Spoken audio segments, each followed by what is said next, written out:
북한은 또 미사일을 쐈습니다. 올해 들어서만 18번째 무력 도발입니다. 7차 핵실험이 임박했다는 징후가 포착되는 상황에서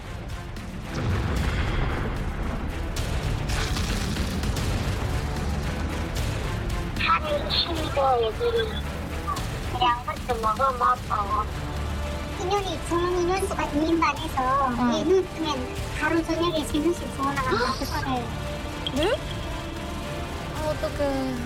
북한의 수도 평양에도 봉쇄 조치가 내려졌죠. 배고파서 죽는 아사자가 더 많기 때문이라는 내용입니다. 최근에 들은 건데 아예 그냥 먹을 게 없대요. 내 목숨을 유지하려면 북한을 탈출하는 일밖에는 없단 말이에요. 도대체 지금 탈북하는 사람들은 어떻게 살고 있을까? 브로커를 하고 있는 분을 직접 만나봤습니다. 이 탈북자들 국경을 허락해주는 국토경비원에서 청산하니까 탈북자들이 이제는 중국에 수을 하시는 들이 점점 더 불리해지죠. 지금은 국경 농계진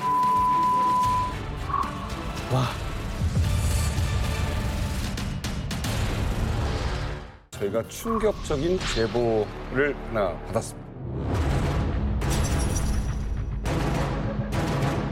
코로나로 사망하는 주민보다 배고파서 죽는 아사자가 더 많기 때문이라는 내용입니다. 진짜 너무한다. 사람도 아니야. 어떡해.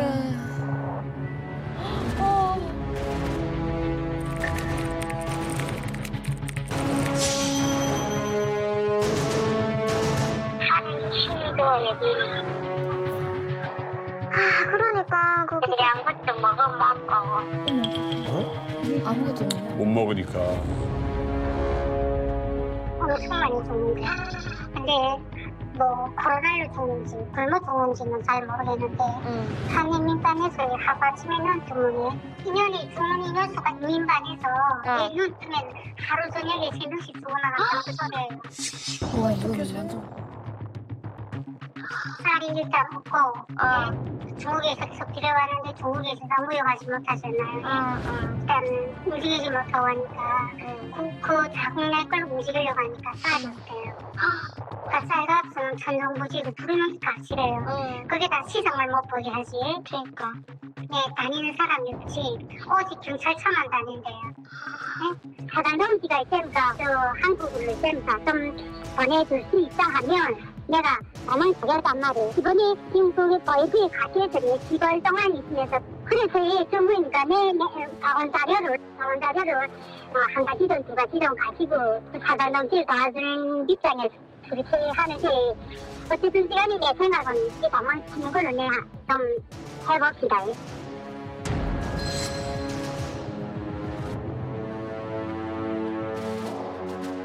어우야. 94년도인데 완전. 아직 목소리부터 간절하게 약간 느껴지는데 지금 북한 상황이 사실 굉장히 좀 안 좋은 상황인가요?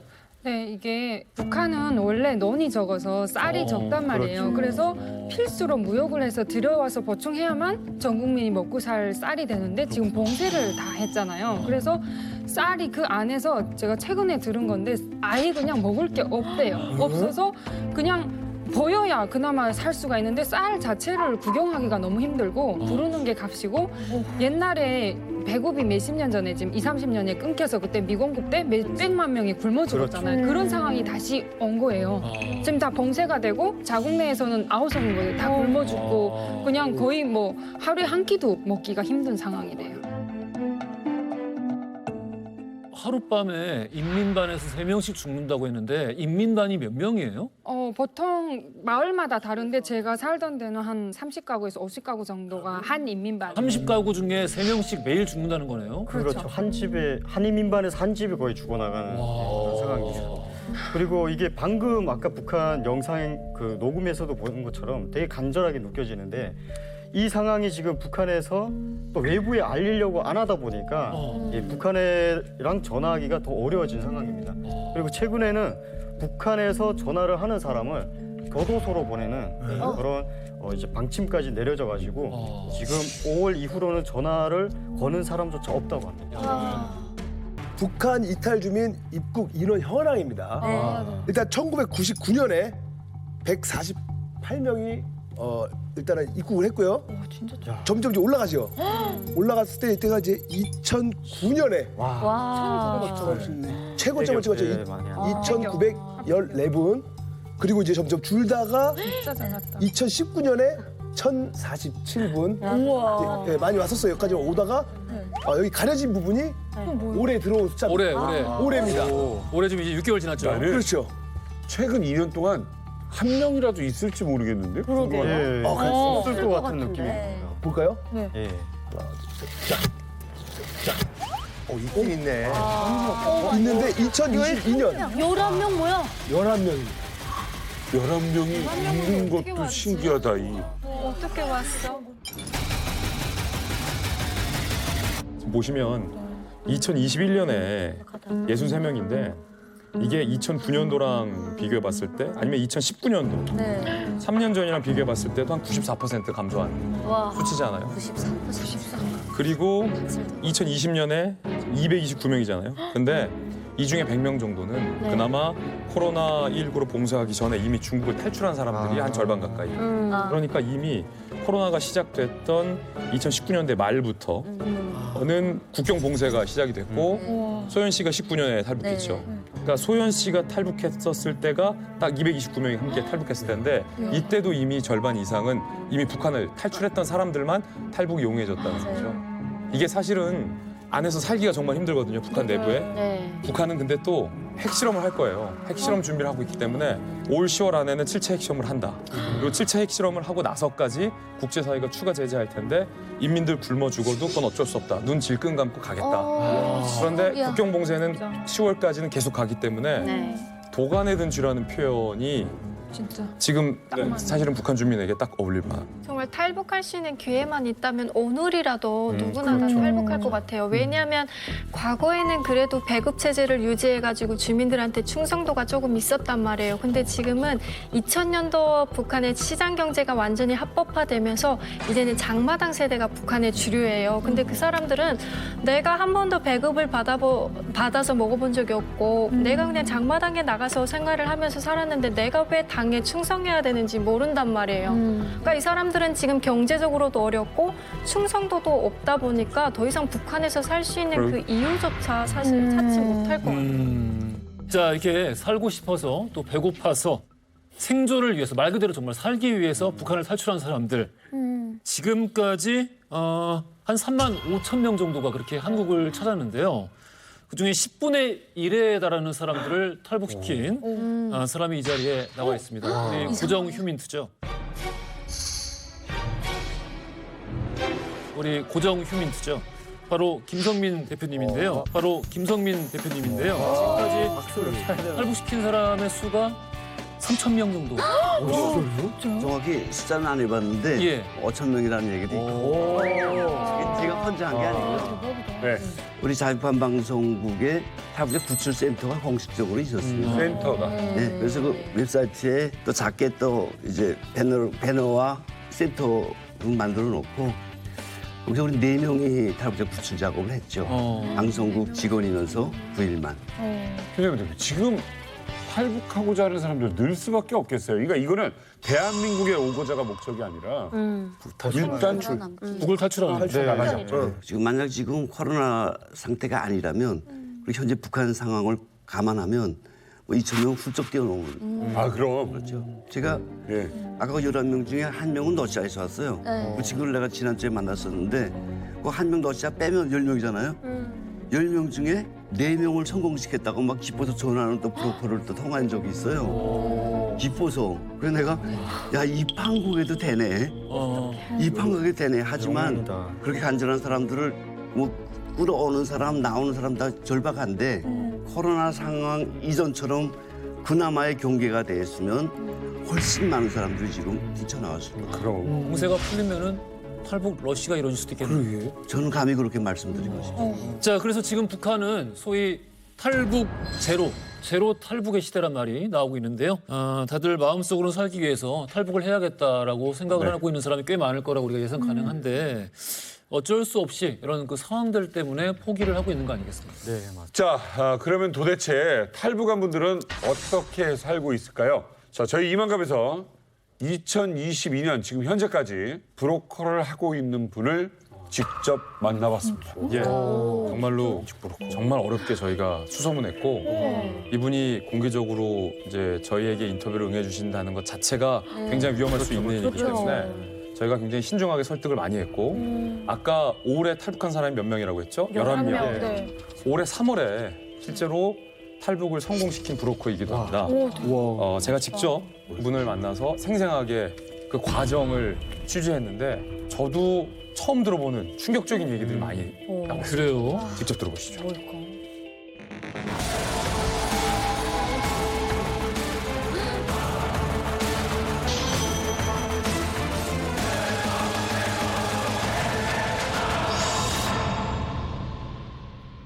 브로커 일을 하신 지는 얼마나 되셨어요? 횟수로 따지면 한 20년 됐고요. 한 가정에 제가 데려온 숫자가 1,742명입니다. 올해 3월까지. 최근에 도강시킨 적은 언제셨나요? 2020년. 아, 2020년? 네. 아. 엄마 아버지가 한국에 와 있고 딸 둘이 북한에 있었거든요. 그 딸 둘을 내가 데려왔고.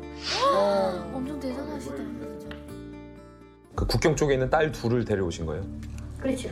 그때 코로나 딱 금방 터질 테니까 그때까지는 그저 한 1,000만 원 했어요. 1,000만 원에? 네. 이 한국에도 나름대로 이거 탈북자들 데려오는 그런 부류들이 내가 알기로 한 10몇 명 정도 되거든요. 네. 이제 이 코로나가 터지면서 국경병이 올라가니까 이 사람들이 할 방법이 없어요. 탈북을 하고 싶어도 비용 문제 때문에 혹은 국경 문제 때문에 탈북하지 못하는 사람들이 북한 내부에 많이 있나요? 맞죠. 특히 여기 한국의 연구자들, 이미 전에 와 있는 가족들, 북한에 남겨져 있는 가족들, 그걸 데려오기 위해서 많이 노력하죠. 그런데 실행을 못하는 이유는 비용 문제?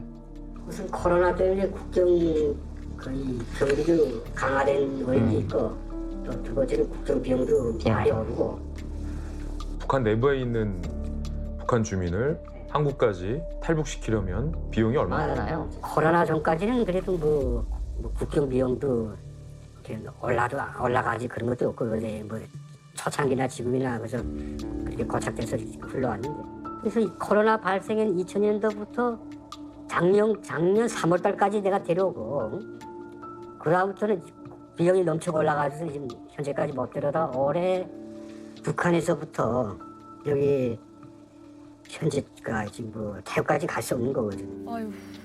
뭐 태국까지 간다 해도 지금 비용이 한 우리 한국 돈으로 한 8천? 네? 8천? 와, 8천만 원이요? 1억 줘도 지금 못 옵니다. 이렇게요? 왜 이렇게 비싼 거예요? 중국에서부터 시작하면 그래도 20년 전에 저 탈북할 때하고는 그건 하나씩 다른 차이고요. 지금 국경이라는 게 지금 말이 안 해요 지금. 뭐야 이 탈북자들 국경을 허락해주는 그 국경경비는 무조건 청산하니까 야들 다 알아요. 와. 코로나 전까지만 해도 국경 비용이 한 1,000만 원 정도 했어요. 북한에서부터 넘겨주는 게 국경 경비대원들이 100만 원, 1,000만 원씩 받았거든요. 북한 국경 경비대한테. 예. 그렇게 받았는데 지금은 국경 넘겨주는 게 3,000만 원 받아요. 3,000만 원으로 올랐군요.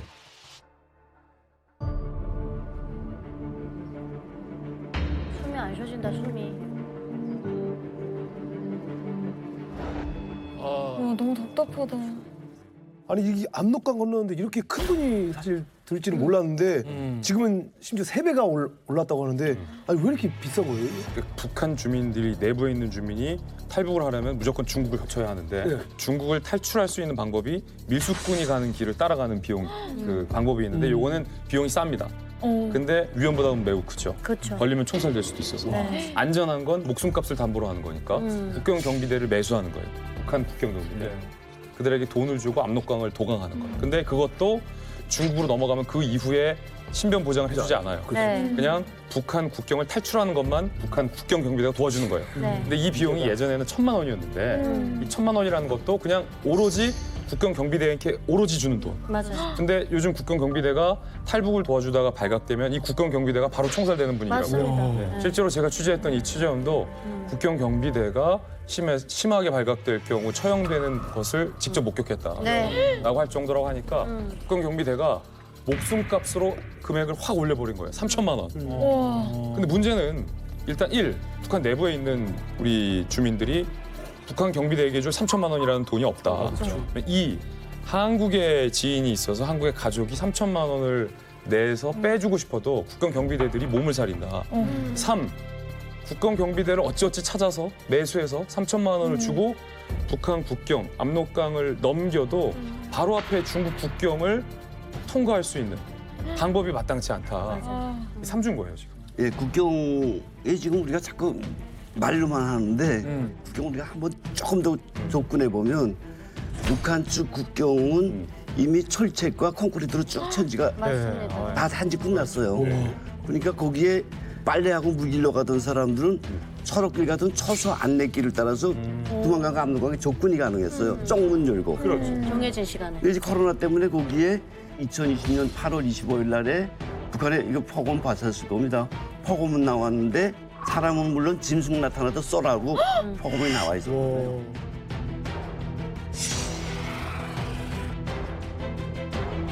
그 철조망 중국 압록강 두만강 철조망 전에 군인들 처서 이전에 1~2km를 봉쇄구역으로 만들어 놓고 우리 비행기처럼? 네, 그렇죠. 비무장. 여기 접근을 못하게 했고 여기 지키는 군인들한테 아까 말한 것처럼 1,000만 원, 2천만 원, 3천만 원 준다. 이거로 끝났게 했다고 합시다. 강 건너 쪽에 중국에서 코로나 때문에 완전 북한보다 더 세게 철통 가지고 거칠어지고 있어요. 중국에서는 예전에 저희가 탈북할 때는 중국에는 그 특별 근무를 서지 않았어요. 북한에서 항상 국경경비대원들이 총 들고 돌아다녔는데 그런데 중국은 지금 코로나 아주 뭐만 했다면 봉쇄해버리잖아요. 완전 예민하거든요.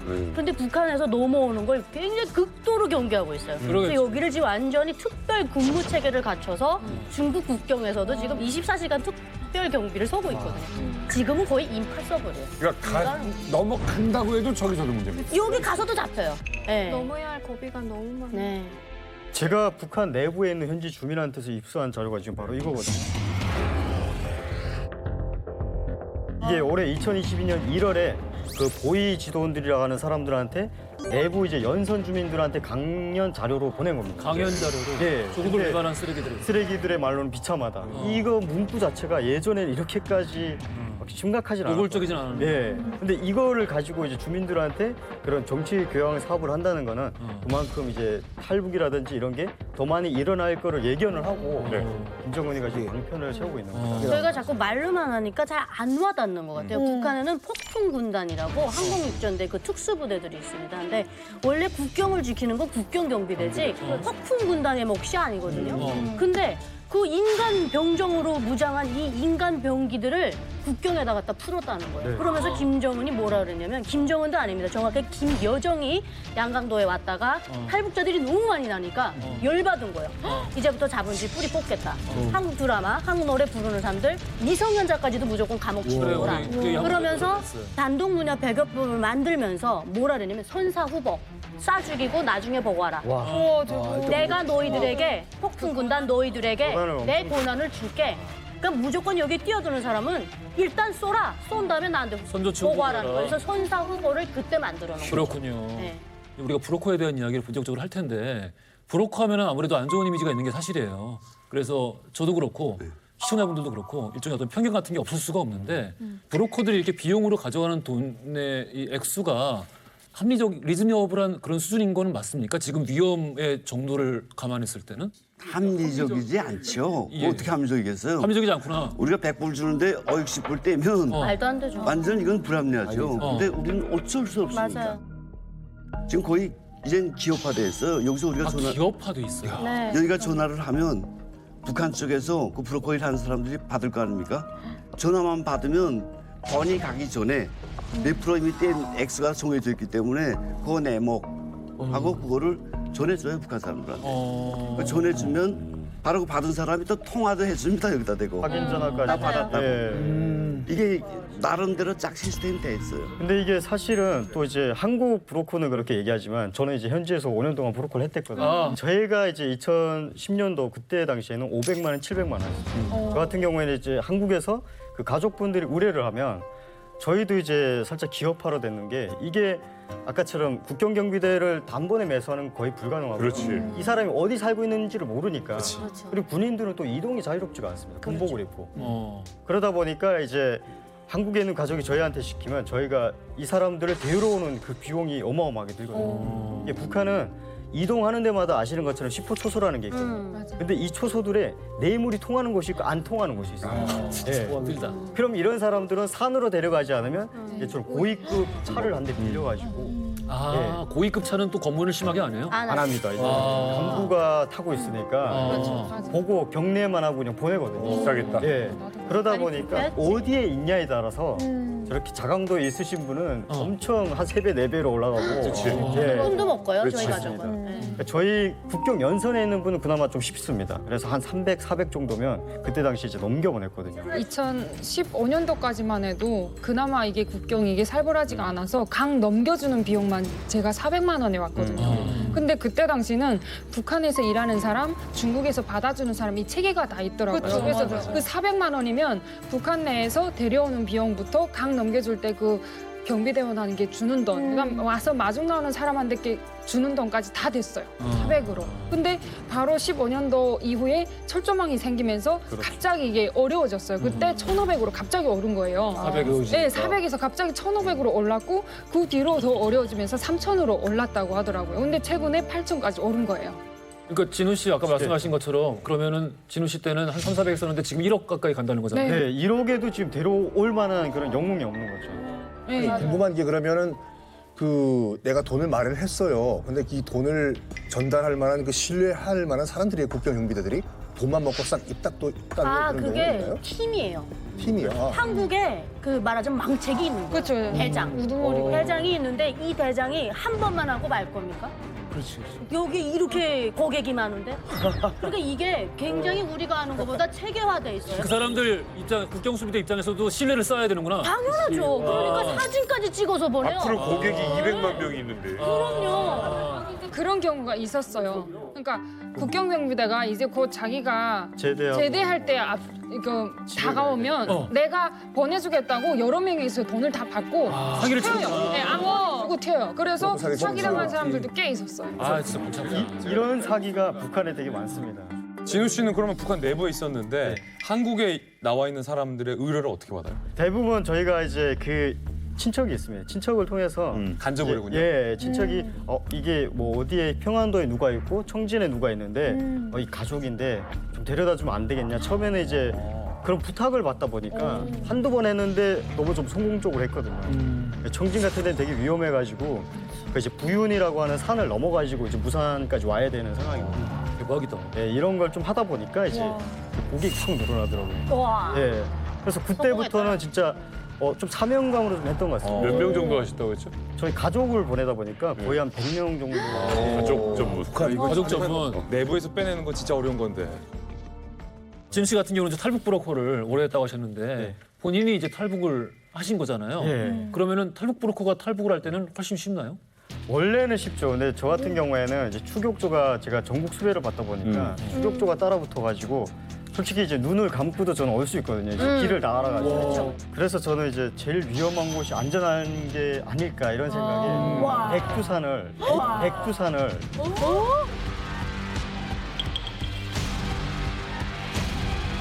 혁명의 성지라고 부르거든요. 북한에서. 신성한 산. 탈북한다고. 그래서 백두산을 통해서 저는 탈북을 하게 됐어요. 처음 봤다. 너무 가니까. 천지를 넘어서요? 천지를 넘어서요? 천지를 가면은 탈북이 아니라 관광이지. 천지까지는 안 갔어요. 예. 아니 사실 그 관광으로 가도 사실 올라가기 힘든 곳이 너무 높은 데인데. 그렇죠. 밀림이 되게 뭉쳐. 밀림을 딱 지나면 백두산 가기 전에 그런 백두산이 다 돌이거든요. 밀림 지역으로 해서 중국으로 넘어가시는 그렇죠. 넘어가시는 그렇죠. 그걸 이제 멀리서 보면서 여기서 신출기모를 여기서 했구나. 네, 이런 생각을 하면서 화산이니까 현무암. 왜 그쪽 백두산 쪽으로 왜? 사실은 제가 이제 8, 9월 달에 백두산을 넘었거든요. 근데 이때가 백두산의 둘쭉이라는 게 되게 유명합니다. 불쭉? 불쭉? 유명하죠. 불쭉. 유명하죠. 불쭉 술. 예. 그래서 그 둘쭉을 따러 전국의 이런 기관 기업소들이 와서 외화벌이 사업을 하거든요. 그 틈에 끼었는데 제가 그때 당시 가을이다 보니까 이런 뾰족구두에 이제 또 쫓기는 몸이다 보니까 정장을 입었댔거든요. 구두 신고 백두산 구두를 신고 이제 직접 또 둘쭉을 안 따면 의심을 받을 것 같아가지고 거기에도 이제 경비대가 되게 많거든요. 그래서 둘쭉을 따면서 되게 어렵더라고요. 그 둘쭉 따는 게. 그러면서 이제 저는 전적지라는 다 아시는 전적지에는 진짜 들어가면 그게는 반동으로 몰릴 수도 있고. 당연하지.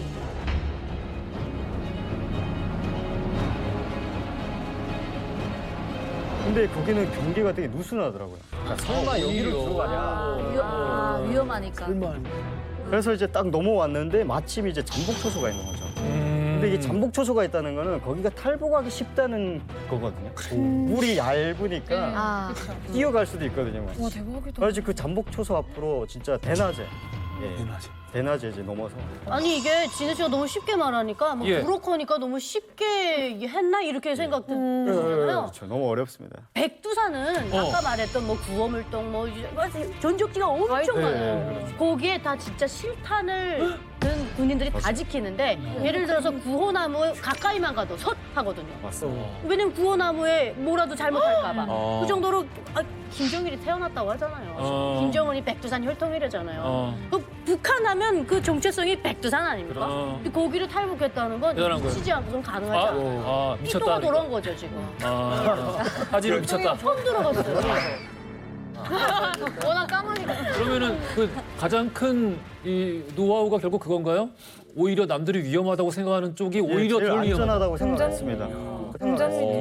그리고 워낙 대단해요. 아니 진짜 근데 백두산이 저도 가봤지만 진짜 이렇게 좁은 데 있어요. 중국하고. 근데 대신에 낭떠러지예요. 낭떠러지. 저는 지금 너무 절벽이 궁금해요. 있고, 예. 어떻게 그 낭떠러지를 밧줄 타고 내려왔는지. 저희가 14일을 산에 헤매면서 루트를 찾았거든요. 14일.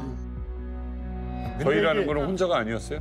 저희 아버지랑 다행히 저희 아버지가 또 약초를 연구하시던 분이다 보니까 산에 대해서 되게 잘 알았고 오히려 의심도 덜 받겠다. 약초 전문가니까. 예. 아버지랑 둘이. 그래서 이게 어느 쪽으로 가게 되면 절벽이 있는데 또 다른 쪽은 아예 이런 무연한 벌판이거든요. 백두산 자체가.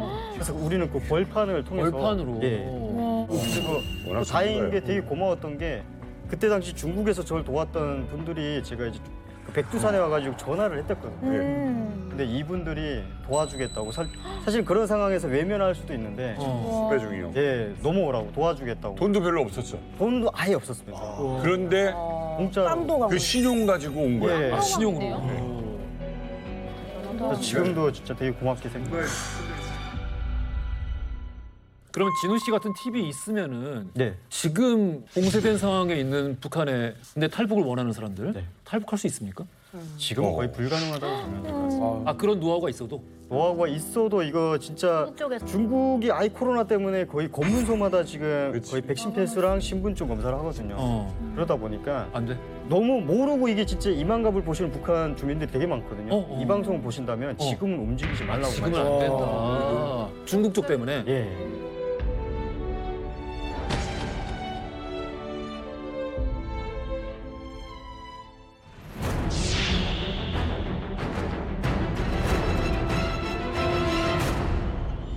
중국 쪽으로 아웃스쪽 하게 되면 뭐 이렇게 초소가 이렇게 고정된 초소가 있지. 예. 그렇게 뭐 이게 진을 치고 뭐 어설길마다 거기다 뭐 초소 세워놓고 그런 적이 없었거든요. 지금 이 어설길마다 다 거기다 초소를 만들어놨어요. 아예 그런 길까지 넘어갔네요.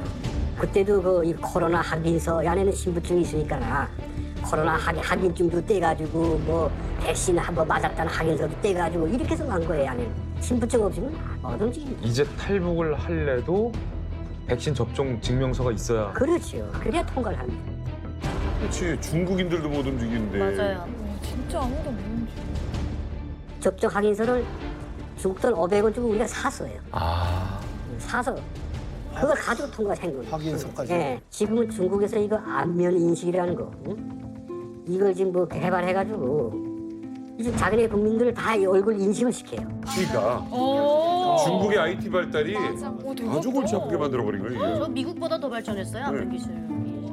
그러니까 공항 들어갈 때, 뭐 역전, 뭐 기차, 뭐 이거 터미널이 들어갈 때, 그때 뭐 카메라가 얼굴 인식해가면서 뭐 매표소에 가서 얼굴 인식되게 되면 돈 내고 꼭 받는 거예요.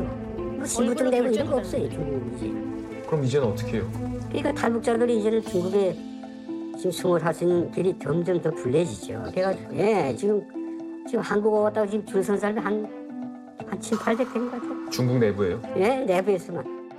빅브라더라는 게 현실화된 거예요. 그러니까 사실은 우리가 이제 중국 상황 보고 끔찍해하잖아요. 네. 사실은 K 방역 보고 서구인들이 이제 끔찍해했거든요. 우리가 동선 추적했잖아. 그들이 어떻게 보면. 개인 정보를 갖다 국가에서 마음대로 가가지고 너 어디 갔었지 이걸 하느냐를 굉장히 끔찍하게 맞아. 생각해요. 근데 우리는 뭐라고 생각하냐면 간단한 거 아니 보안을 위해서 방역을 위해서 범죄를 예방을 위해서 뭐가 문제야. 아마 중국도 그럴 거라는 겁니다. 근데 문제는 뭐냐면 우리 탈북민들 생각해봐요. 그렇기 때문에 국가의 감시가 미치지 않는 이 사적인 영역이 얼마나 중요한지를 이런 데서 우리가 깨닫는 거죠. 전 인터뷰하면서 제일 황당하고 어이없었고 동시에 안타까웠던 게 그 백신 패스 때문이에요. 왜 얼마 전 우리나라에서도 백신 패스를 있어야 학원을 가게 한다. 네. 백신 패스 없으면 백화점 못 가게 한다고 우리나라 국민들 난리 났었잖아요. 근데 중국에 탈출해 있는 우리 북한 주민들에게 백신을 맞을 수 있게도 안 하면서 백신 패스가 없으면은 탈출을 못 하게끔 막아주는 거거든요. 그러니까 얼마나 어이없는 상황입니까? 그리고 특히 지금 중국 같은 경우가 성 단위로 봉쇄를 해서 어찌어찌 3천만 원을 주고 예컨대 북한 국경을 탈출했다고 가정합시다. 아니면 운 좋게 코로나가 유행하기 전에 중국으로 탈출해서 숨어 있었다. 우리 주민이 북한 주민이라고 가정을 합시다. 지금 중국 상황은 북한 국경을 넘는 것보다 더 어려운 상황이에요. 왜냐하면 이 성 밖으로 이동하려면 그러니까 중국을 벗어나려면 성과 성을 이동해야 되는데 성을 나갈 때 들어갈 때 백신 패스를 요구하는데 백신 패스를 그냥 신분증으로 뭐 위조해서 이렇게 요구하는 데도 있는데 제가 탈북 브로커한테 직접 들었는데 시골의 허름한 역을 가요. 역을 가는데 카메라가 있어요. 이게 열 화상 카메라가 아니라 이 사람의 얼굴 안면이식 있고 그 안면이식 카메라에 이 사람의 주민 정보가 뜨고 백신 접종 여부가 뜨는 거예요.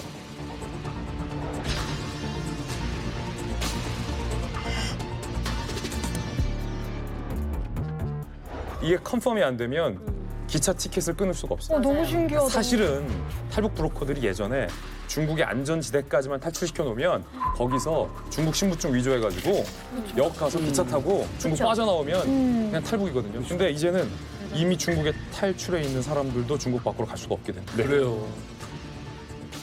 위조 백신 패스 만들면 되는 거 아니냐라고 했지만 이거마저 쉬운 게 아니라는 거죠. 그렇죠. 위조 백신 패스 만들 수 있나요? 근데 위조 백신 패스 예를 들어 만들었잖아요. 제가 중국에 2019년 초반에 이제 나갔었는데 제가 옛날에 탈북할 때는 그 위조 여권 찍으면 됐어요. 그랬는데 지금은 이제 안면 인식 됐는데 그거 플러스 국가에서 인정한 위챗 같은 어플리케이션 안에서만 결제가 가능해요. 그러니까 이게 뭐 이렇게 종이를 위조해서는 소용이 없다. 안 돼요. 제가 택시를 탔는데 예전에 저희가 탈북민들이 제일 위험할 때 잡는 게 택시예요. 택시 기사한테 돈 주면 이거 내 딸이다. 그러니까 쳐서 통과시켜줄 수 있어요. 그런데 택시 기사한테 제가 탔는데 예를 들어 30위안이 나왔는데 제가 현금밖에 없으니까 제가 위챗을 쓸 일이 없잖아요. 그러니까 100위안을 내니까 자기 현금이 없대요. 저한테 70위안을 줄 현금이 없대요. 100위안 갖고 간 거예요. 그럼 너는 도대체 뭘 쓰나 하니까 저한테 보여주는 거예요. 자, 이거 깔아야 된대요. 보니까 그 초록색 나는 위챗이에요. 근데 지금은 얼굴로 결제가 돼요. 왜? 네, 얼굴로 이 신용카드 다 등록돼 있어요.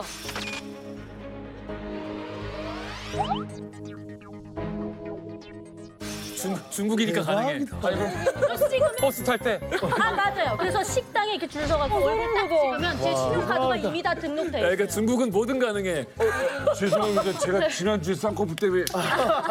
그래서 지금은 백신 패스 있어도요. 이 이동하려면 돈을 써야 되는데 현금을 쓰면 이상하게 생각하는 거죠. 그러니까 이제는 중국 안에서 아무리 탈북민이 날고 겨워도 안 된다니까요. 근데 그 중국의 IT 기술에 대해서는 우리가 확실히 알고 지나가야 되는 게 그 정도 기술은 다 있거든요. 네. 어느 정도 수준의 나라는 다 있는데 중국이 지금 하고 있는 건 중국밖에 못해요. 왜냐면은 우리는 저걸 할 수 있는 능력이 있어도 개인의 자유와 주민들이 안 개인 정보의 문제와 사실은 이런 것 때문에 절대 이거는 통과할 수가 없어요. 근데 중국은 공산당이 하고 싶으면 하는 거야. 맞아요. 더 어이없고 황당한 게 중국에 생겼다고 합니다. 사진 한번 보시죠.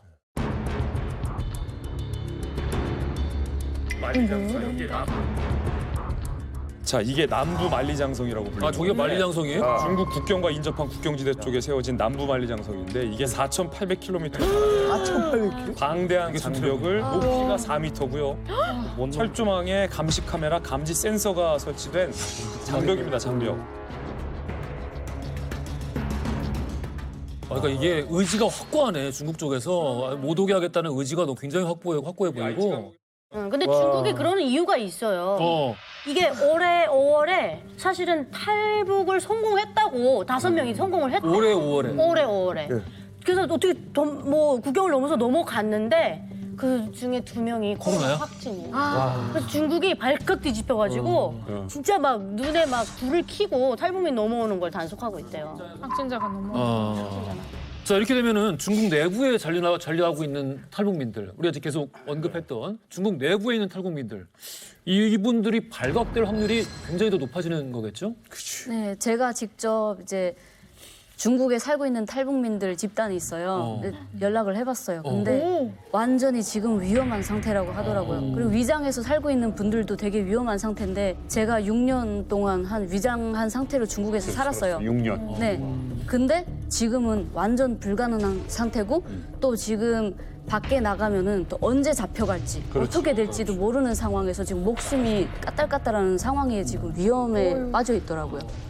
사실 최근 올 3월에 이제 중국에 있던 우리 탈북 주민이 탈출한 사례가 있거든요. 제가 취재를 했는데 그분의 케이스는 그래서 제가 물어봤어요. 그럼 어떻게 중국 내에 이동이 안 되는데 어떻게 되냐는데 이분은 북한 내부에서도 있는 집안이었고 이분이 중국에서 중국 국민증이 있었어요. 그리고 그러니까 백신도 맞고 백신 확인서까지 다 접종이 되고 위챗도 깔고 있었고 안면인식까지 다 통과되고 중국의 국경, 그러니까 중국과 제3국이 인접한 그 국경까지 이 탈북 주민인데 중국 내에 국민증이 있고 하니까 비행기를 타고 그냥 자기들 온 거예요. 그러니까 그 중국 국경만 넘으면 되니까 그렇게 해서 성공한 게 올해 3월. 올해 3월까지. 올해 3월이고 그 이외에 그냥 북한 주민들은 올해에 중국에서 탈출한 사례가 거의 없습니다.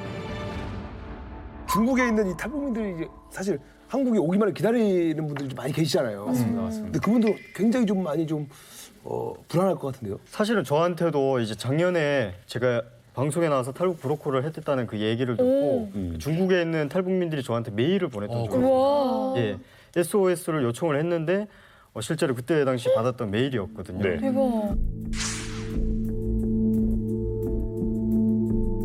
근데 제가 도움을 드릴 수가 없었는 게 제가 현재 브로커를 하지 않는 상황이고 그래서 다른 분에게 연결을 시켜드리려고 했는데 이미 브로커들이 다 다른 직업을 가지고 그렇죠. 일을 하고 있는. 바꿨어. 네, 코로나 때문에 아예 일을 할 수가 없으니까. 사람이 없으니까. 예, 생계를 위해서 그분들도 다른 일을 하고 이게 있는. 코로나 때문에 진짜 많은 사람 탈북민들 목숨 건 사람들은 이거 진짜 죽어나가는 거예요. 이거. 하나원 같은 동기거든요. 전화가 왔어요. 제발 좀 도와달라고. 어떻게 살려줄 수 없냐 이러면서 그러는 거예요. 그래서 왜 그러냐고 하니까 중국에 직접 그 자기네 언니랑 조카랑 잡혔대요. 그래서 감옥에 들어가 있는데 꺼내줄 수 없냐고 저보고 막 부탁하는 거예요. 중국에 있는 사람을? 네. 그래서 저는 어떻게 도울 방법도 없고 저도 능력도 없고 하니까 생각해보다가 그냥 같이 이만갑에 녹화했었던 분 있잖아요. 브로커. 그분 연락처를 드렸어요. 그 이후로 계속 전화를 해봤거든요. 어떻게 됐는지. 근데 연락이 안 되더라고요. 김지 기자님, 이게 지금 브로커들이 그러면 이거 하던 일을 못 하는 거잖아요. 직업은 안 바꿨는데 역할을 바꿨어요. 제가 이번에 취재하면서 가슴이 좀 가장 미어졌던 답변을 들었는데 예전에는 중국에 있는 브로커들이 그래도 북한에 있는 주민들에게 돈을 받고 한국에 있는 가족에게 돈을 받고 이 사람들을 중국으로 탈출시키고 중국에서 제3국으로 탈출시키는 길라잡이 역할을 했어요. 그렇지. 근데 지금 국경이 봉쇄되고 코로나 때문에 길이 막혔잖아요. 그러니까 뭐랄까 북한에서 중국으로 빼오는 역할은 같은데 중국에서부터 이후의 역할이 탈북 브로커들이 바뀌었는데 돈 많은 중국 남성들에게 이른바 북한 여성들을 매매혼으로 시키고 매매혼을 시키고 그거를 이 여성들이 중국에서 다른 곳으로 탈출하거나 도망가지 못해 그걸 또 감시하고 감독하는 역할 비슷하게 중국 브로커들의 역할이 확 바뀌었다고 하는 거예요. 그러니까 대상이 바뀐 거죠. 예전에는 이 탈북민을 끝까지 제3국까지 인도하는 역할이었다면 그거 자체가 힘들어지니까 이 브로커들이 돈을 원하니까 중국에 돈 많은 남자들 돈 받으려고 일종의 인신매매 한 종류가 되는 거죠. 이게 근데 북한에서 여자가 혼자 오잖아요. 그러면 중국에서 살아남기 위해서 할 수 있는 게 결혼이에요. 근데 여기서 그 북한에서부터 너 중국에 가면 중국 사람하고 만나서 결혼해야 살 수 있어라는 걸 북한에서 듣고 온 사람은 중국에 와서 어느 정도 충격을 그래도 이겨낼 수 있는데 중국에 오자마자 너 남자랑 살아야지만 살 수 있어. 브로커가 속여서 내려오는 거죠. 그러면 진짜 죽을 만큼 괴로움을 거고. 그렇지. 중국에는 이제 시골 마을에 여자들이 없어서 홀로 이제 늦게까지 장가 못 가는 사람들이 굉장히 많다고 하더라고요. 예, 근데 거기서 이제 북한에서 넘어오는 여성을 브로커가 돈 받고 팔아요. 그러면 이 사람들은 그 집 재산이 되는 거예요. 돈 주고 샀기 때문에 이제 우리 집 재산이기 때문에 일단 사람을 사오면 절대로 도망 못 가게 감시를 철저하게 붙여요. 단 한 발자국도 밖으로 못 나가게 일단은 감시를 붙이고 그 사람을 집안에서 일시키고 온갖 그냥 그 집 모습처럼 일을 하는 거고 제가 아는 지인은 이제 산에 밭 일을 데려가서 너는 여기서 내가 죽여도 아무도 모르니까 말 잘 들어라. 그렇게 협박을 하면서 일을 엄청나게 시키고 이제 도망가려고 시도를 하면 죽도록 때린다는 거예요. 뼈가 부러질 정도로 때려서 다시는 못 도망가게 엄청나게 감시를 하고요. 또 문제는 그 사람들이 이제 그렇게 결혼을 해서 팔려가면 원치 않는 임신에서 또 아이를 낳게 돼요. 근데 그 아이들은 국적이 없거든요. 신분이 없어서 그 집에서 호적을 안 올려줘서 호적 올리는 것도 돈이 들기 때문에 호적이 안 올려줘서 그 애는 신분이 없어요. 그래서 탈북자도 아니고 중국 국민도 아니고 그 어떤 데도 등록돼 있지 않는 애들이 있는데 그런 애들을 검은 아이들이라고 부르거든요. 그래서 이 애들은 국적이 없다 보니까 법적 보호를 받지 못하는 거예요. 그래서 병원도 아파도 못 가고 학교도 못 가고 그 어떤 사람도 아무도 이제 들여다보지 않는 정말 검은 이런 지대에 놓인 아이. 검은 아이라는 호칭이 따로 만들어질 정도라는 거는 네. 이런 일이 한두 건이 아니라 굉장히 비일비재하다는 건데 이게 언제 기준, 그러니까 좀 최근의 일인 거예요? 옛날부터 지금까지 옛날부터 지금 언제적이라는 게 아니라 그냥 꾸준히 이게 인신매매 사건이 일어난 시점부터 지금까지 이어진다고 보셔도 돼요. 그러면 지금과 같은 봉쇄 상황에서 지금 말씀하신 대로 뭐 검은 아이 비롯해서 거의 뭐 반인신매매 형식의 이 강매혼 이런 방식이 더 성행하고 있다라고 추측할 수 있겠네요. 그렇죠. 그러니까 오히려 더 열악한 상황에 빠지니까 이 사람들이 갈 데가 없는 거예요. 그러네. 그 집에 가서 예전에는 우리 탈출해가지고 이만 가보거나 이런 분들도 있었는데 한국으로 오는데 그게 좀 어려워서. 길이 다 막혔기 때문에 그야말로 도가내든 지에 어디도 갈 데 없어. 중국의 어느 시골에 들어가면요. 그 장씨 마을, 몽땅 장씨들만 사는 마을인데 집성촌이 있구나. 집성촌. 탈북자 여자들이 여기 쫙 들어가 사는 사람. 얘들은 나오지도 못하고 몽땅 다 적군이니까 나올 생각도 못하고 그리고 거기서 이제 누가 구출해달라 그래 들어갔다가 끝내 그 들어갔던 사람이 큰일 날 뻔한 경우가 있어요. 하긴 집성촌이니까 또 자기들끼리 얼마나 끈끈하겠어요. 자기네끼리 그렇게 하는 거죠. 거기 경찰도 그쪽 장씨고. 리브여 워요라는 별명이 있거든요. 리브여 워요가 너가 싫으면 내가 가질게 이거예요. 어머. 그러니까 형한테 시집이 왔는데 형이 보고 나 싫어 이러면 리브야 워요. 네가 싫으면 내가 가질게. 그럼 아들 둘 다 싫대요. 그럼 아빠가 그러는 거예요. 너가 싫으면 그럼 아빠가 가질게. 그러면 아니 아빠는 부인이 있잖아요. 네? 아빠는 부인이 있잖아요. 부인 없는 경우가 많죠. 네, 시골 가면. 그래서 그 여자들한테는 중국 그 동네 사람들이 별명을 붙여요. 야, 제가 리브여 워요다 이렇게. 그렇게 해서 시집온. 그걸 알면서? 네, 그런 별명을 붙이는 그래서 경우가 이제 일을 농사일을 안 시키고 집안에다 묶어놓고 가둬놓고 문 잠궈놓는 케이스가 너무 많았던 거예요. 도망갈까 봐. 근데 솔직히 북한이 지옥 같아서 목숨 걸고 나왔는데 더 지옥을 만난 거예요. 너무나도 끔찍하게. 그래도 북한에서는 자기 집을 뭐 밖으로 못 나가는 정도는 아니잖아요. 근데 팔려갔다, 인신매매 당했다 이러면 내가 살던 고향보다 몇십 배로 더 지옥이고 정말 사는 게 아니에요. 그냥 그 팔려가서 사는 거는. 야, 인권의 사각지대란 말이 이렇게 딱 들어맞는 경우를 너무 오랜만에 봐가지고 이게 지금 현재 시점의 얘기라는 게 놀랍습니다. 북한의 바로 이 국경이 중국이고. 그렇죠. 그럼 거기 가서 우리나라 대사관을 찾으면 도와줘야 되잖아. 그게 안 된다는 거죠. 그렇지. 엄마가 2011년도에 한국에 가고 싶다고 그렇게 얘기를 하는 거예요. 그래서 제가 전화를 했어요, 대사관에다가. 그래서 저희 조선 사람입니다. 도와주세요. 같은 민족이지 않습니까? 좀 도와주세요. 우리 안전하게 한국을 보내주세요라고 전화를 했어요. 그랬더니 죄송합니다. 직접 여기까지 오셔야 되고요. 오셔도 우리가 100% 한국으로 보내줄 수 있다는 보장을 할 수가 없습니다. 왜? 중국이랑 한국 대사관이랑 또 얘기가 오가야 되고 거기서 북송을 시킨다면 바로 북송이 되기 때문에 안전한 보장을 할 수 없습니다. 이렇게 하는 거예요. 그래서 전화를 바로 끊었어요.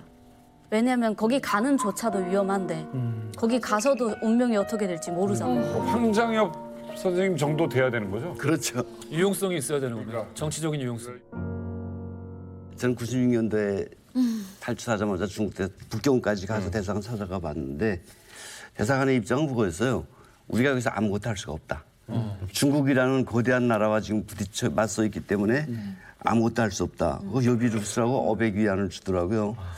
그때 내가 나 인민군 대이고 정치망명이고 그거 여기서 아무 소용없다. 그래서 내가 와, 이 저주나 먹어라 이들아 하고 나왔던 기억이 나요. 그 후에 우리 2002년도에 다루었지만 한민의 가족이 이제 그 대사관을 뛰어들면서 서해 대사관 붐이 나요.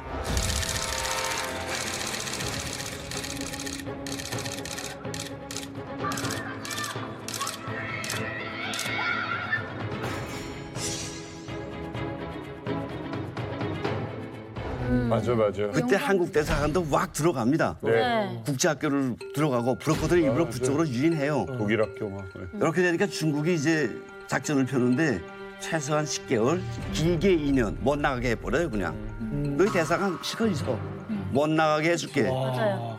그래서 거기에 있던 탈북자들이 1년 있다가 그냥 미치겠다고 담 넘어 다시 튀어나온 애도 있어요. 와. 한국 대사관에서. 미치죠. 그 대사관이 이제 그나마도 안 되게 됐어요.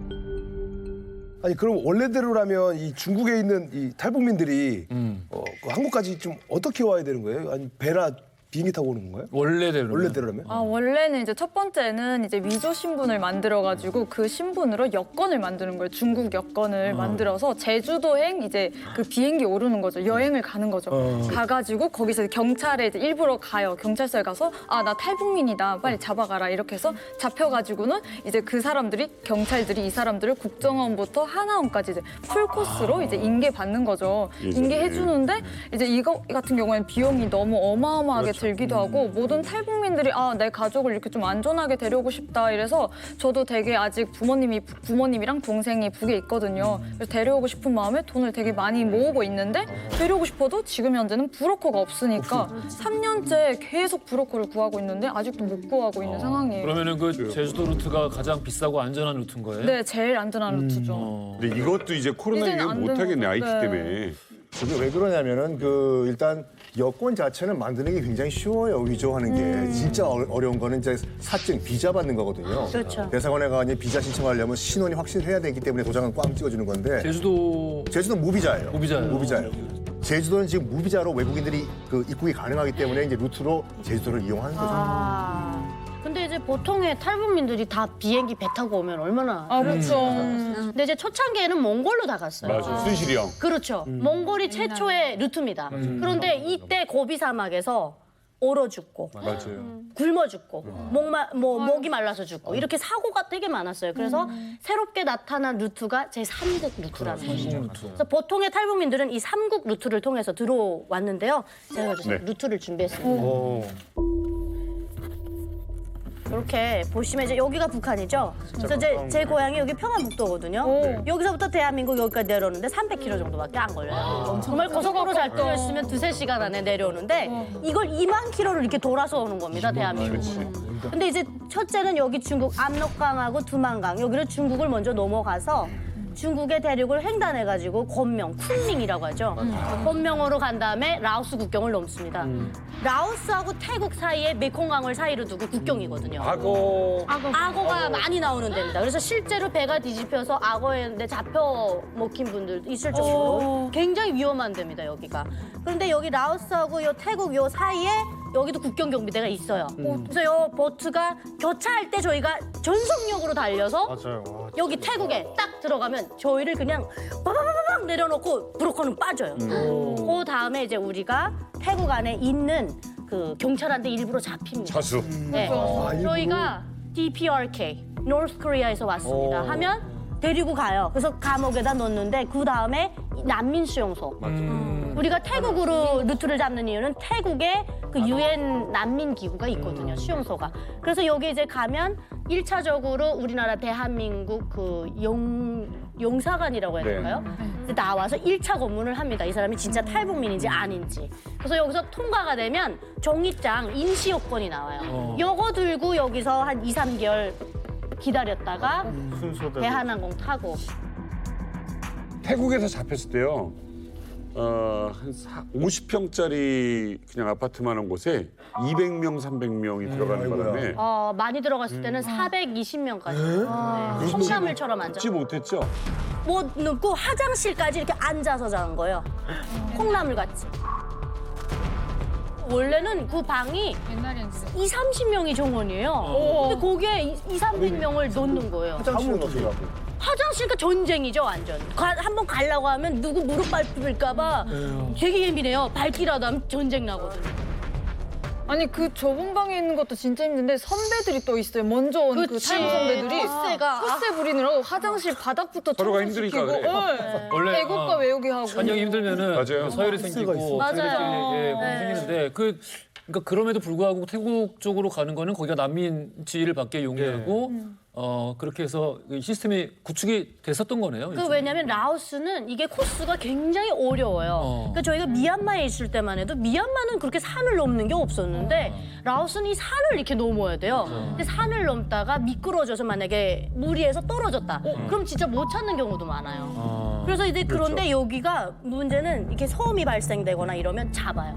잡아서 어디 데려가냐면 북한 영사관으로 데려가요. 그래서 라오스는 루트가 되는 게 되게 위험한 거예요. 그 라오스하고 베트남하고 미얀마 여기는 사실 사회주의 국가에 가깝단 말이죠. 북한과의 관계가 있기 때문에 중국과 큰 다른 상황이 아닌 거예요. 그렇죠. 바쁘면 글로 인계를 하거든요. 반면에 이제 태국 같은 경우에는 이제 아무래도 자본주의 국가니까. 태국 통해서 들어오는 루트에 대해서 계속 말씀을 해주시는데 지금은 이제 사람이 없대요. 그래서 방콕에 탈북민이 사라진 게 20년 만에 처음이라고 이야기가 나오고 있다고 하는데 김성민 대표님, 그럼 결국 이제 이야기가 다시 원점으로 돌아가는데 중국을 통한 탈북은 지금 이제 완전히 막혔다고 봐도 되는 거죠? 현재는 막혔죠.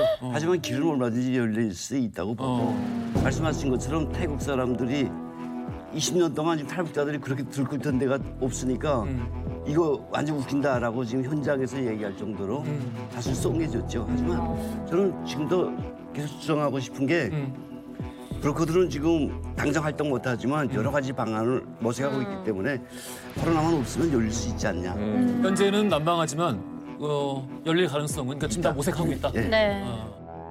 그래서 오늘 이만갑에서 만나본 제 취재원 역시 새로운 탈북 루트를 고민 중이었습니다. 제가 끈질기게 중국에 북한 동포들이 많은데 어떡하냐, 방법이 없느냐라고 물었더니 끈질기게 물었더니 뭔가 힌트를 줬습니다. 새로운 루트 이만갑에서 독점 공개합니다. 안 돼.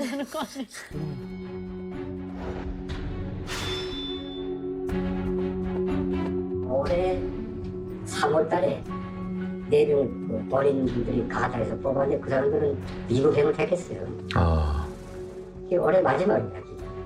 올해 탈북시키신 분들은 루트를 어느 쪽으로 탈북시키셨나요? 원래는 라오스에서 태국으로 가게 되는데 내가 라오스에 나갔습니다. 라오스에 나갔는데 너무 단속이 심한 거예요. 이 코로나 때문에.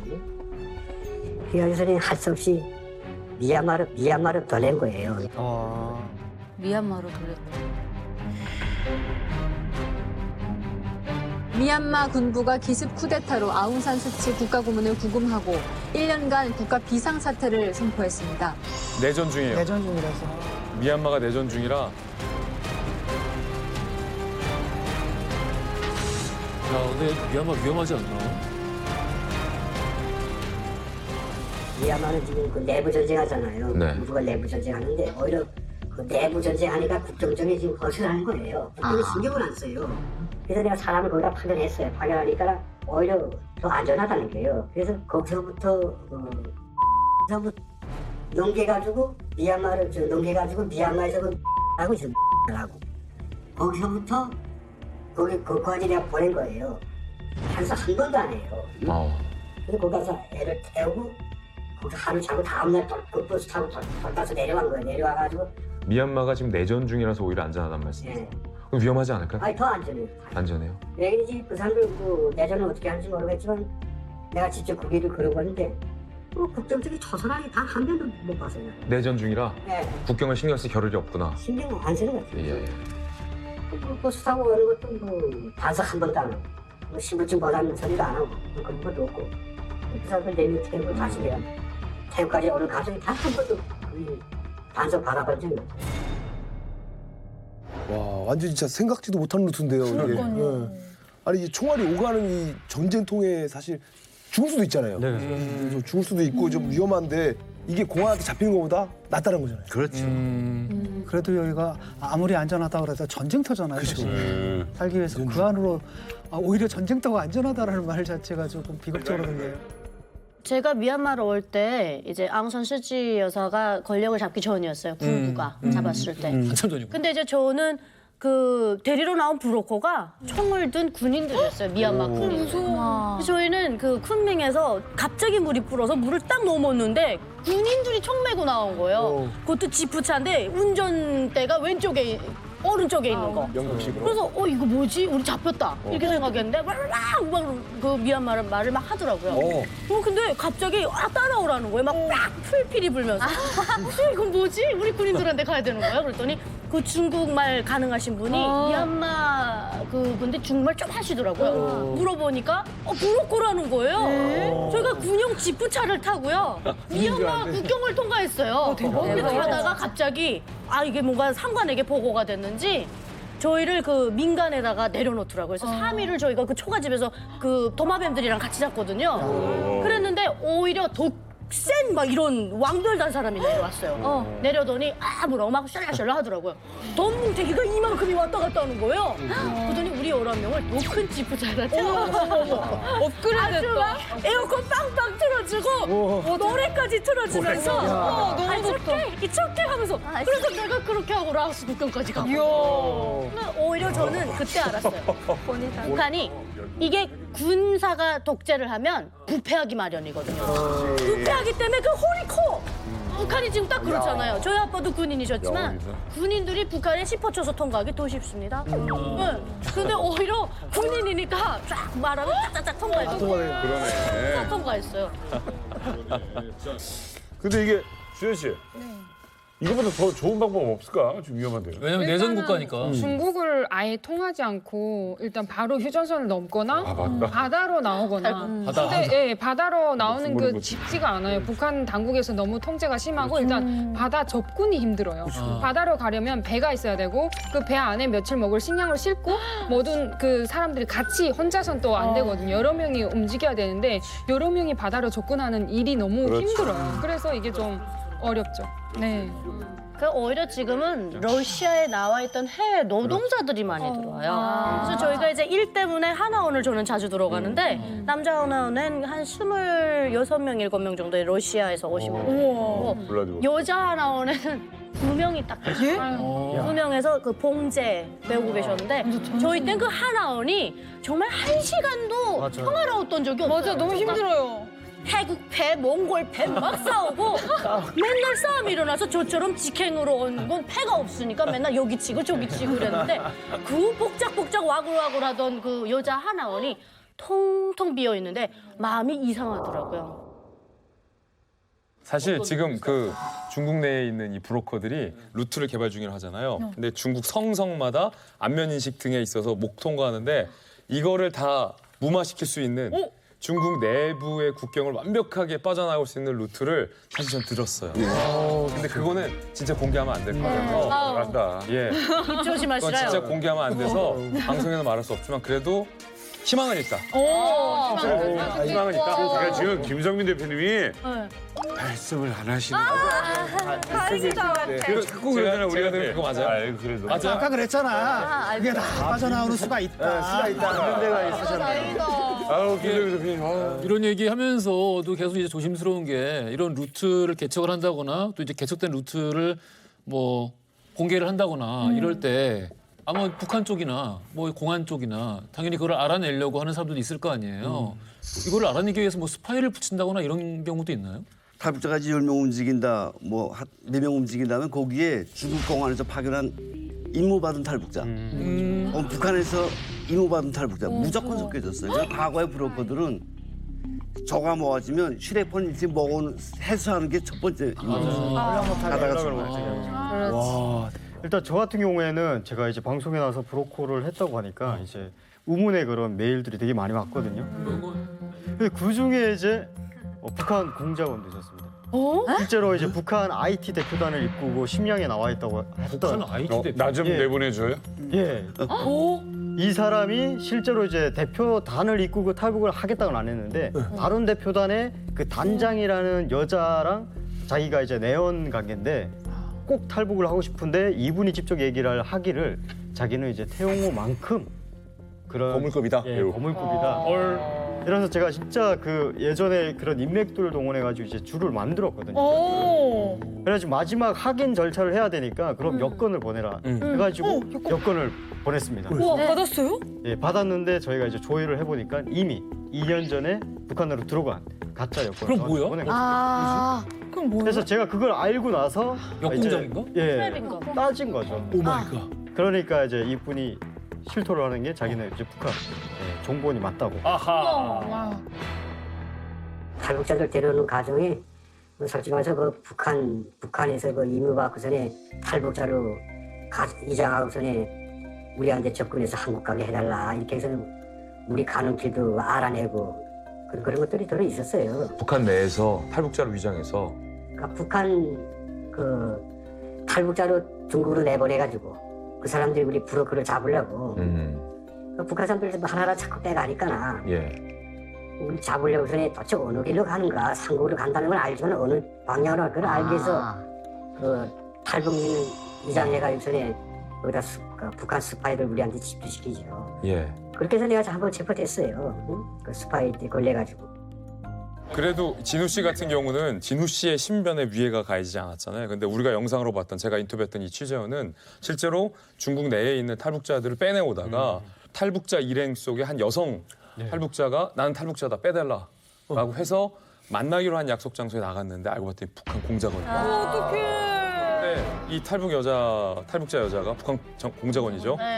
중국 공안들을 대거 데리고 와서 지금 방금 보셨던 이 브로커가 그 길로 체포돼서 중국 감옥에서 7년을 살고 있어요. 7년이요? 7년. 7년? 와. 접근을 해서 탈북 루트를 캐려고 하고 그게 뜻대로 안 되니까 잡아서 그냥 중국 감옥에 넣어서 7년을 살다 나왔어요. 만기 먹었어요. 방금 보신 그분이 우리 지금 여러 가지 탈북의 뭐 루트나 유형에 대해서 지금 이렇게 막 봉쇄 전까지 어떻게 해서 굴러갔었는가 이런 것들을 알아봤는데 근데 여러 가지 탈북 방법이 있다고 하더라도 모든 탈북은 결국에는 다 위험하다는 생각이 들어요. 먼저 제가 제 이야기 하기 전에 탈북자 브로커들이라고 하는 사람들에 대해서 잠깐만 한 말씀 좀 드리고 싶은데 기본적으로 브로커 하는 분들은 6년 이상 감옥에서 징역을 살았던 분들이에요. 중국 감옥에서. 이걸로? 이 건으로? 이 탈북건으로. 북에서 건너온 탈북자들. 이 사람들 돕겠다고 한국에서 온 사람들은 함께 범법자가 되기 때문에 그래서 법적으로 무조건 처벌을 받는데 다 이런 브로커들이 도움을 줘서 왔단 말이에요. 그러니까 그 사람들이 지금도 아주 중요한 의미 있는 일을 하고 있다라는 말씀을 드리는데 이러면서도 꼬리는 거 저처럼 했다가 비겁하게 줘봤던 사람들은 나름대로 상처가 있어서 그래요. 그 북한 구원을 위한 기도운동, 전 세계적인 기도운동을 하던 설현식 목사라는 분이 미국에서 이제 큰 교회를 하시는 분이 있었는데 이분이 어느 날 전화가 왔어요. 네가 그런 일을 한다고 하니 사람 하나 좀 구해줘. 그래서 예 어디요? 했더니 뭐 심양 쪽에서 있는 우리 장로님이 하는 공장에 일 열심히 하는 애가 알고 보니까 탈북자더라. 그거 좀 데리고 오면 안 되겠냐. 그래서 아이고 얼마든지요. 그거 가만 앉혀두세요. 우리 사람 보낼게요. 해서 가서 데려왔어요. 앉아두세요. 모인 게 9명이 이제 저가 됐어요. 대체는 9명 돼야지 움직이니까. 그 차 봉고차 내서 지금 움직이는데 이제 그 베트남 갔다 라오스 갔다 이제 태국이다. 그 거의 한 달 걸리는 시간을 거의 다 지켜보면서 지금 나름대로 나도 신경을 쓰고 많은 사람이 신경을 쓰고 있었. 그 별이라는 애 때문에 20살짜리 갔는데 전화가 왔어요. 그래서 왜 했더니 거기에 한 10m 되는 폭이 있는데 물이 불어서 일단 물이 좀 불었대요. 그리고 작은 쪽배를 숨겨놓고 있었는데 없어졌어. 또 내려가. 나한테 전화가 왔는데 오픈해놓고 우리 다 헤엄칩니다. 다 가겠습니다. 우리 좀 막지 말아주십시오. 뭐 이래가지고 야 백사장 그 청장이 정확히 좀 파악해봐. 그렇지. 어느 정말 다 정도 가는지. 헤엄친다니 하니까 다 한답니다. 야, 나도 솔직히 결심 못하겠는데 네가 알아서 결심해서 해볼래? 그럼 지가 그럼 건너가자 했어요. 9명이 뚝 들어가는데 바로 2m가씩 들어가더래요. 그리고 3명이 어후적 하더래요. 그러니까 얘가 너무 급하니까 2명을 머리구덩이 잡고 겨우 끌고 갔는데 막상 가서 세보니까 8명이야. 별이가 지금 없는 거야. 그때부터 3시간 동안 전화가 뚝 끊어지는데 너무 답답해서 나도 무슨 사고 난 것 같은데 계속 하다가 백사장한테 끝내 온 게 아니라 3일 후에 북한에서 전화가 왔는데 북한에서. 북한에서? 왜요? 별이 엄마가. 예? 나 별이 엄마야 이 강도 같은 놈아. 너 어떻게 네 이자는 내 딸 데려다가 사람을 죽일 수가 있냐. 못 찾아. 아, 나 저 아무것도 할 수가 없었고 와 이거 내가 어쩌다가 이런 일을 했지? 막 후회되고 비행기 타고 이제 갔어요. 현장에 가서 막 찾아보고 강 흙도 오토바이 없죠 뭐. 그래서 후간 좀 가져왔어 내가. 가져와서 야 이 별이 엄마 보면 이거라도 좀 혹시 재주면 되지 않을까 싶은데 어쨌든 그때 김성민 대표님 구출 사업 접으신 거예요? 결정적인 거 이거였어요. 마음에 상처가 됐어. 너무 컸어요. 뭐 오기 막히고 막. 제가 그 한국에 와가지고 2002년도에 왔는데 3월에 입국해가지고 6월달에 그 한국사에 나왔거든요. 나와서 뭘 할 것인가 하고서는 아마 하다가 탈북자들 하나라도 중국에 숨어 있는 탈북자들 당신들이 걸은 길을 안내해서 좀 데려오라고 저를 자꾸 하더라고요. 그래서 그럼 탈북자를 좀 데려오는 걸 해보자. 그러니 사실은 그렇잖아요. 뭐 내가 이 일을 함으로써 언젠가는 저 북한 정권이 무너지겠지. 탈북자 단 한 명이라도 한국으로 데려오게 되면은 언젠가는 북한 정권이 무너지겠지만 이 생각 하나 가지고 한번 해보자. 하고서는 중국에 나가서 하기 시작했죠. 앞으로도 저는 북한 정권이 무너질 때까지 저는 이 탈북 구출 사업을 할 겁니다. 이야기를 듣다 보니까 어떤 방식으로 이게 실현되고 구현될지는 모르겠습니다만은 대규모 탈북이 있을 것 같다는 예상은 충분히 할 수 있을 것 같거든요. 결국 우리가 수용을 해야 하지 않겠습니까? 남한에 오기를 희망하는 사람들에 한해서. 그러면은 우리로서 어떤 준비가 필요할지 여러분들 생각 한번 듣고 싶네요. 여기 지금 앉아 있는 것 자체가 뭐 저도 몰랐어요. 정말 미안하다는 생각이 드네요. 아까 말씀하신 것처럼 뭐 직선거리로 200km, 300km면 서울에서 대구도 아니에요. 이 거리를 2만 킬로를 삥 둘러올 수밖에 없는 이런 현실을 많은 국민들이 모르고 있어요. 그리고 또 북한 문제, 인권 문제에 대해서 거론을 하면은 괜히 뭐 이 남북 관계를 틀기 위해서 왜 헛 일을 하냐라는 말을 하는 시기도 있었고. 자극하지 말라. 자극하지 말라. 심지어는 이제 미국이 북한 인권법을 통과시킬 때는 그거를 방해하기 위해서 또 많은 사람들이 미국 현지로 건너간 케이스도 있었고. 그러니까 지금 우리 문제지 않습니까? 그렇기 때문에 일단은 북한에서 탈북을 해가지고 우리나라로 들어올 건데 이걸 아유 또 저 사람들 왜 여기 넘어오냐. 저도 그렇게 생각했었어요. 그러니까 같은 민족으로서 우리가 받아들일 수 있는 현실적인 인식이 필요하다고 봅니다, 진짜. 얘기를 들으면서 한 가지 조금 걸리는 건 뭐냐면은 그래도 남한에 친지가 있거나 이런 사람들은 돈이 있어서 오지만 그나마도 없는 분들은 오지 말란 얘기가 뭐야. 이런 부분에 대해서 국가 차원에서 뭔가가 좀 있어야 되지 않을까. 어쨌든 우리 헌법상, 대한민국 헌법상 북한 주민도 다 우리 주민들이거든요. 우리 시민들이고 지금 여러 가지 뭐 탈북 루트나 방법이나 그 와중에 겪는 어려움들 또 인권 유린, 인신매매 이런 얘기까지 다 했는데 이런 탈출에 따른 구호 활동에 정부가 좀 더 적극적으로 나설 수 없는가. 대표님께서 혹시 그 요청 같은 걸 좀 해보신 적은 있으신지? 제가 아니라 그 옛날 서울시장 하던 김상철 변호사님이 탈북자들을 중국에 갔을 때 정치적 난민도 해야 된다, 유엔에 제소해야 된다 해서 100만 명 서명 운동을 가지고 저랑 함께 스위스에 갔댔어요.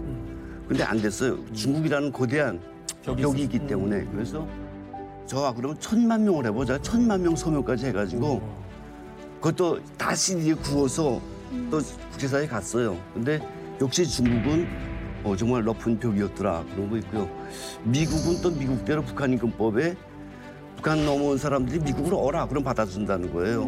그래서 들어가는 사람도 있어요. 근데 역시 중국이 문제예요. 중국에서 안 되니까 중국을 피해서 3국의 UNHCR에 가야 되는 거예요. 그래서 저희 탈북자들이랑 북한인권 활동가들은 이런 문제를 계속 제기하죠. 한국 정부가 중국을 향해서 말을 하라.